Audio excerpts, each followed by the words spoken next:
Welcome to counsellor top.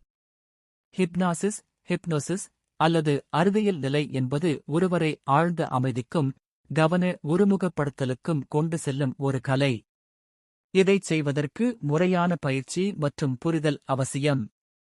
ஒருவரை hypnosis செய்யும் போது பின்பற்றப்படும் அடிப்படை படிமுறைகள்: 1. முன் தயாரிப்பு (preparation). அமைதியான சூழல், சத்தம் இல்லாத வசதியான ஒரு இடத்தை தேர்ந்தெடுக்கவும். நம்பிக்கை (rapport). ஹிப்னாசிஸ் செய்யப்படுபவர் உங்களை முழுமையாக நம்ப வேண்டும். பயமோ தயக்கமோ இருந்தால் இது வேலை செய்யாது. அனுமதி: நான் உங்களை ரிலாக்ஸ் செய்யப் போகிறேன், சம்மதமா என்று கேட்டு அவர்களின் அனுமதியை பெறவும். 2. தளர்வு நிலை (induction). நபரை உடல் ரீதியாகவும் மன ரீதியாகவும் தளர்வடையச் செய்வது இது. கவனத்தை ஈர்த்தல்: ஒரு புள்ளியை பார்க்கச் சொல்லலாம் அல்லது உங்கள் குரலில் மட்டும் கவனம் செலுத்தச் சொல்லலாம்.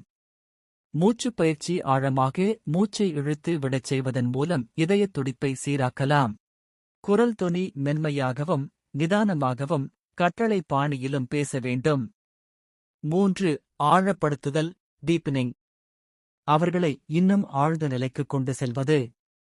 உதாரணமாக, நீங்கள் ஒரு 10 படிகள் கொண்ட படிக்கட்டில் இறங்குவதாக நினையுங்கள். ஒவ்வொரு படி இறங்கும்போதும் இன்னும் ஆழ்ந்த தூக்கத்திற்குச் செல்கிறீர்கள் என்று கற்பனை செய்யச் சொல்லலாம். 4. ஆலோசனை அல்லது கட்டளை (சஜஷன்).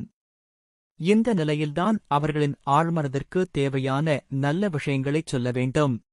எதிர்மறையான சொற்களை தவிர்க்கவும். உங்களுக்கு பயம் இல்லை என்று சொல்வதற்குப் பதில், நீங்கள் மிகவும் தைரியமாக இருக்கிறீர்கள் என்று நேர்மறையாகச் சொல்ல வேண்டும். கெட்ட பழக்கங்களை விடவோ அல்லது தன்னம்பிக்கை வளர்க்கவோ ஆலோசனைகளை வழங்கலாம். 5. இயல்பு நிலைக்கு கொண்டு வருதல் (டெர்மினேஷன்). அவர்களை மெதுவாக தூக்கத்திலிருந்து எழுப்ப வேண்டும். நான் 1 - 5 வரை எண்ணுவேன், 5 என்று சொல்லும்போது நீங்கள் புத்துணர்ச்சியுடன் கண் விழிப்பீர்கள் என்று கூறி மெதுவாக மீட்டெடுக்க வேண்டும். முக்கிய எச்சரிக்கை: ஹிப்னாசிஸ் என்பது ஒரு விளையாட்டு அல்ல. மனநலம் பாதிக்கப்பட்டவர்கள் அல்லது வலிப்பு நோய் உள்ளவர்களுக்கு இதைச் செய்யக்கூடாது. நன்றி.